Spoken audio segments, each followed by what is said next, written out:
Boche Gold and Diamonds. Buy now, pay later.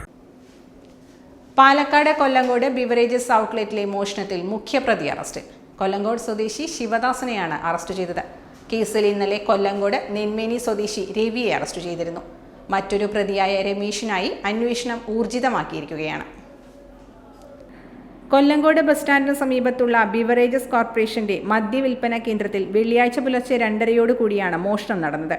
ഭിത്തി തുരന്ന് അകത്തു കയറിയ മോഷ്ടാക്കൾ മദ്യക്കുപ്പികൾ ചാക്കുകളിൽ നിറച്ച് പുറത്തേക്ക് കടന്നു. മദ്യവിൽപ്പന കേന്ദ്രത്തിൽ കളക്ഷൻ തുക ഉൾപ്പെടെ ഉണ്ടായിരുന്നെങ്കിലും മദ്യം മാത്രമാണ് അവർ എടുത്തത്. രാവിലെ സ്ഥാപനം തുറക്കാനെത്തിയ ജീവനക്കാരാണ് മോഷണം പോലീസിനെ അറിയിച്ചത്. വടക്കുഭാഗത്തായി വരുന്ന പിൻഭാഗത്തെ ചുമർ പൊളിച്ച് അകത്തു കടന്നതിനു ശേഷം ചില്ലറ വിൽപ്പന കേന്ദ്രത്തിലെയും പ്രീമിയം കൗണ്ടറിലെയും വില കൂടിയ മദ്യമാണ് മോഷ്ടിച്ചത്. 2.5 ലക്ഷത്തോളം രൂപയുടെ മദ്യം നഷ്ടപ്പെട്ടിട്ടുണ്ടെന്ന് ബിവറേജസ് ജീവനക്കാർ പോലീസിന് മൊഴി നൽകി. പണം നഷ്ടപ്പെട്ടിട്ടില്ലെന്നും പറയുന്നു. താഴത്തെ നിലയിലാണ് ചില്ലറ വിൽപ്പന കേന്ദ്രം. പ്രീമിയം കൗണ്ടർ മുകളിലത്തെ നിലയിലുമാണ് പ്രവർത്തിക്കുന്നത്. ഇരുഭാഗത്തു നിന്നും മദ്യം എടുത്തിട്ടുണ്ടെന്ന് അധികൃതർ പറഞ്ഞു.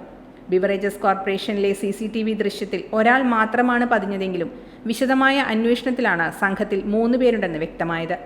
CCTV ദൃശ്യങ്ങളുടെ അടിസ്ഥാനത്തിൽ നടത്തിയ തിരച്ചിലിലാണ് പ്രതികൾ പിടിയിലായത്. മോഷ്ടിച്ച മദ്യം കിട്ടിയ വിലയ്ക്ക് വിറ്റു തീർത്തെന്നും 2200 രൂപയുടെ ഒരു കുപ്പി കുടിച്ചതായും പ്രതികൾ പോലീസിന് മൊഴി നൽകി. Time kids pre school, Mannannur road, Vaniyamkulam. Dot view news.